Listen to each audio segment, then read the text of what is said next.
Imagine that I'm standing here holding the end of a rope. I'm over here on the left end, and while holding the rope, I rapidly move my hand up, down, and back to the starting position. If we were to take a snapshot of the rope immediately after I finish my motion, we're going to see something like this. The rope has a squiggly disturbance that mirrors the motion I made with my hand, up, down, and back to the middle. And the rest of the rope is still flat. You might have seen something like this if you've ever played with a jump rope and wiggled it back and forth, or a slinky and you've seen that oscillate back and forth on the ground, or if you've been in the gym and seen somebody doing exercises with large battle ropes, slamming them up and down repeatedly. And we know that over time, this disturbance is actually going to make its way through the rope. If this is what we observe right after my hand motion, at some later point in time, we will observe that the beginning of the rope is back to its original shape.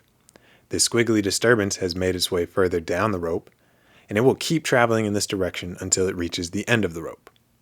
This is exactly what a wave is in physics.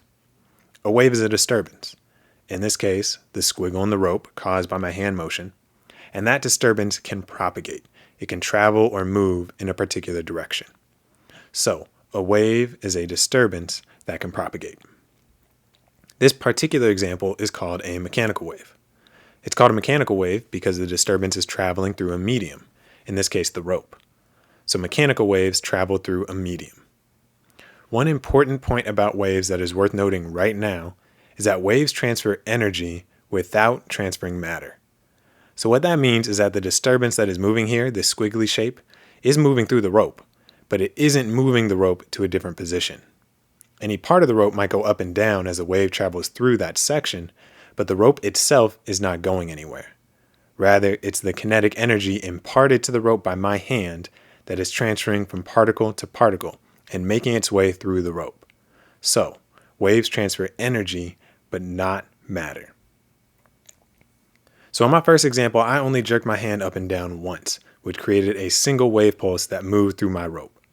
If instead I were to keep moving my hand up and down consistently, I would see a waveform that looks something like this. And when we model a wave, there are a few key characteristics that we need to know about that wave. First is the period. Period is measured in seconds, and it tells us how long it takes for one wave cycle to complete. Next is the wavelength. Measured in units of distance, like meters, the wavelength is the distance between identical points of adjacent waves. And finally, there's frequency. So if the waveform that we've drawn here takes 1 second, there are 4 cycles in that 1 second. That means it has a frequency of 4 hertz, or 4 cycles per second. So the frequency, measured in cycles per second, tells us how many wave cycles there are every second. Now, using just these basic anatomical properties of a wave, we can start to figure out more interesting physical characteristics, like speed or distance over time. If we want to know how fast a wave is traveling, we can take its wavelength, which is the distance covered by a single cycle, and multiply that by the frequency, which is how many cycles are completed in a second, a given amount of time. The cycles cancel out, and we're left with units of distance over time, the same as speed. And that's our equation for the speed of the wave, wavelength times frequency. The standard units for speed are meters per second. There are a couple factors that can affect the speed of a wave. The first is the wave type. So different types of waves move at different speeds. A relatable example of different waves moving at different speeds is lightning. If you've ever seen lightning strike or been in a thunderstorm, you know that the first thing you see is the flash of lightning, and then you hear the thunder associated with that lightning flash. So the lightning comes first, and the thunder comes second. That's because those are 2 different waves that are part of the same phenomenon. When the lightning strike hits, you see the flash first because that's an electromagnetic wave, light. It travels much faster than the sound associated with the lightning strike. Electromagnetic waves are special not only because they travel really fast, but they also don't need a medium to travel through. The thunder, on the other hand, is a sound wave, traveling slower than the light. So you'll see the lightning before you hear the thunder. Different wave types move at different speeds. The second key factor that can affect the speed of a wave is the medium through which the wave travels. And we'll consider sound as an example here. So when someone is talking, right, we have this talking head creating some vibrations of the particles in front of their mouth. That's the sound wave. It's the vibration of those particles propagating through the air. When you speak, your vocal cords exert force on the particles just in front of you. They vibrate back and forth, creating a compression that transfers to the surrounding particles. As the vibrations continue to propagate, the sound travels. You can imagine that if these particles are packed closer together, those vibrations are going to transfer a lot more quickly because the particles are colliding much faster than if they're further apart. So sound travels much faster in water, a liquid, than it does in air for that exact reason. The particles in the liquid are closer together.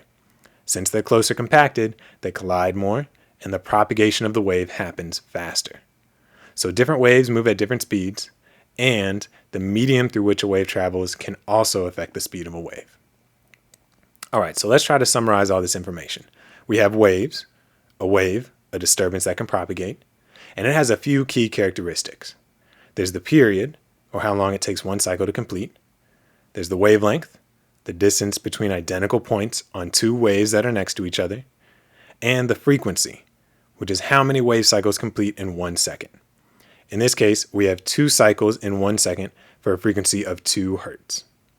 Wave speed is found by multiplying wavelength and frequency, and that wave speed is affected by the type of wave and the medium through which the wave travels. Mechanical waves are waves that travel through a medium, so sound, a slinky or rope, ocean waves. And electromagnetic waves, like light, are special because they can travel through a vacuum. They don't have to have a medium in order to propagate. But all waves, no matter what type, transfer energy, not matter.